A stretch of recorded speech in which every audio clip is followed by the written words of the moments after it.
एक संत गुफा में बैठे थे, भजन कर रहे थे।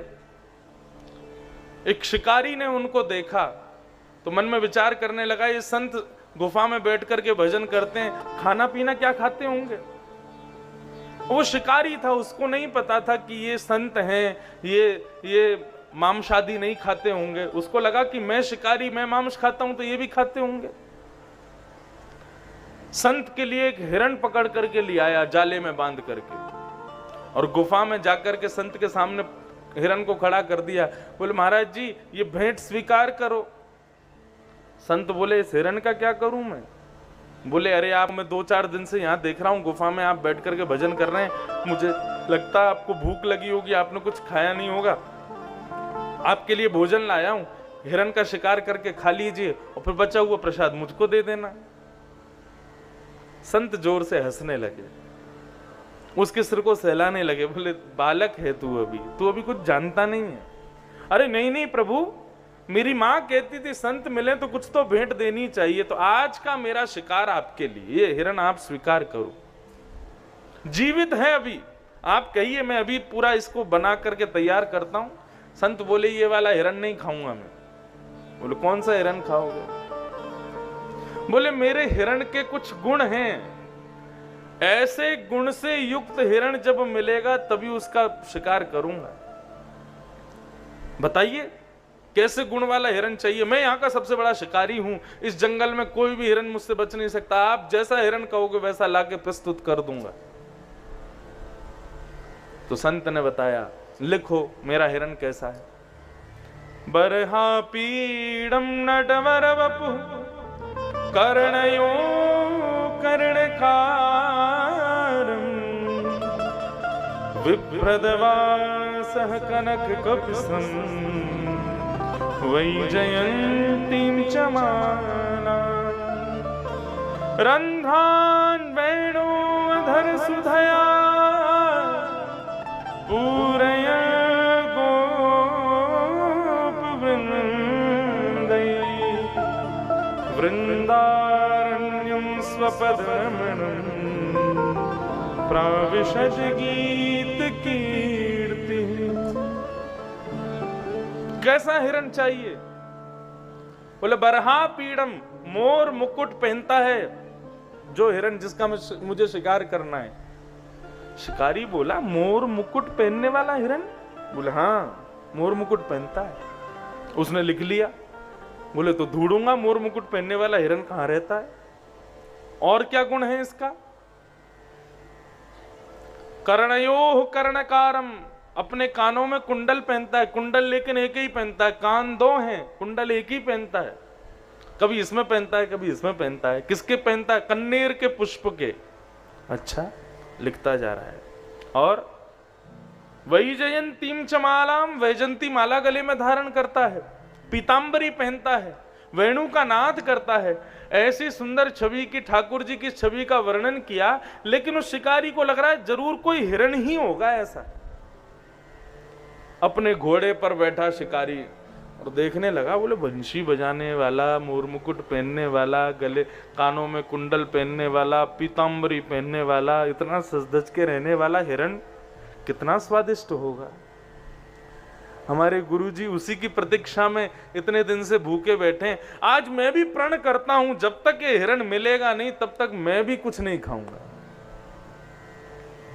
खोजने लगा, यत्र तत्र सर्वत्र, पहाड़ों पर खोजता है, नदी के किनारे खोजता है, विहंगम जंगल में जाकर के खोज रहा है, लेकिन उसको नहीं मिल रहे ठाकुर जी। सामने से साधारण हिरण निकल जाते हैं, लेकिन वो उसका गला सूख जा रहा है भूख के कारण, लेकिन उन हिरणों का शिकार नहीं कर रहा। 3 दिन 4 दिन बीत गए, आंखें गड्ढे में चली गईं, गला सूख गया, पेट बिल्कुल उसका मतलब मृत्यु के समीप पहुंच गया। एक वृक्ष पर सिर लगा करके बैठा था। बोले कि नहीं खाऊंगा किसी और को, उसी हिरण को खाऊंगा जो गुरुजी ने बताया। तभी सामने एक कुंज थी, उस कुंज के मध्य से बांकी अदा धारण करते हुए, मोर मुकुट पहने हुए, वंशी का नाद करते हुए, तिरछी चितवन से कटाक्ष करते हुए, अपनी बांकी अदा से टेढ़ी मेढ़ी चाल चलते हुए श्री राधा रमन लाल जी वहां प्रकट हो गए। उसको दिखने लगे सन्मुख। जैसे ही उसने स्वरूप देखा, मोर मुकुट पहना है, कान में एक कुंडल कन्नेर का पहना है, कभी इस कान में पहनते हैं, कभी इस कान में पहनते हैं, कभी इस कान में पहनते हैं, अपनी वंशी निकाल करके वेणु रव करते हैं, अपनी बांकी अदा से चलते हैं, वैजंती माला पहनी है, मधुर सुगंधी उनमें से प्रकट हो रही है। शिकारी मोहित हो गया। जिस जाले में हिरण को पकड़ता है वो जाला लेकर के भगवान के पीछे पीछे चल रहा है, और जैसे ही मौका पाया जाला फेंका और ठाकुर जी को जाले में बंद करके कमर पर टांग करके ले गया गुफा में। गुफा के बाहर जाकर के चिल्लाने लगा, गुरुजी जल्दी आओ, पेट में चूहे कूद रहे हैं, आपका बताया हुआ हिरण मिल गया। संत मन में विचार करने लगे, पता नहीं कहां से कौन सा हिरण लेके आ गया। अब बाहर आकर के देखा तो शिकारी के कंधे पर ठाकुर जी बैठे हैं, जाले में बंद होकर के वंशी बजा रहे हैं भीतर बैठ के। संत ने जैसे ही दर्शन किए, दर्शन करते ही उस शिकारी को प्रणाम किया। अरे छोड़ इनको, मुक्त कर जल्दी। बोले नहीं गुरुजी, पहले हिरण पकड़ के लाया, उसको भी आपने छुड़वा दिया, अब इसको नहीं छोड़ूंगा मैं। जल्दी से चूल्हा जलाओ, भूख लगी है बहुत जोर से।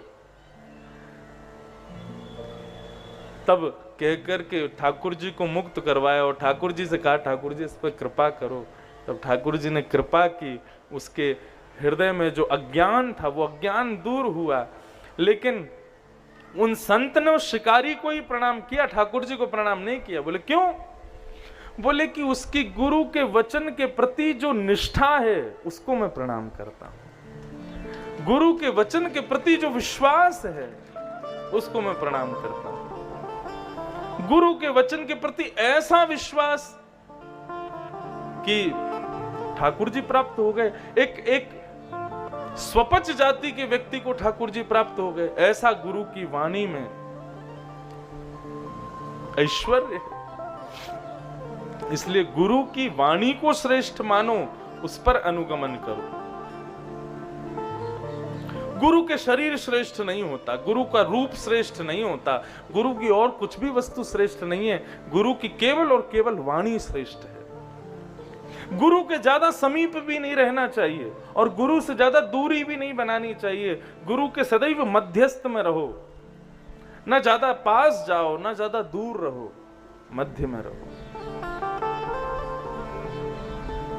श्री सूरदास जी महाराज गा रहे हैं, मन रे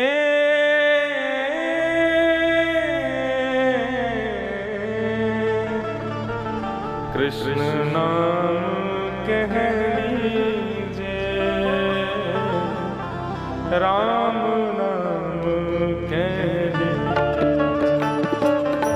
मन रे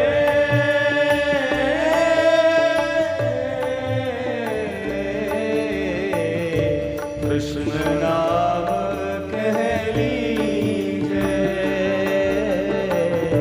राम नाम। सब लोग गाएंगे मेरे साथ। मन रे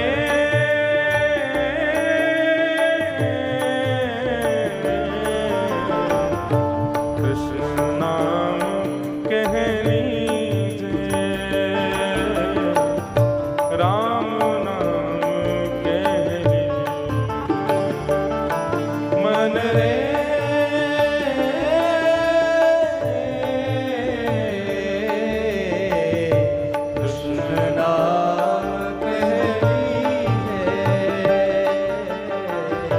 राम नाम कह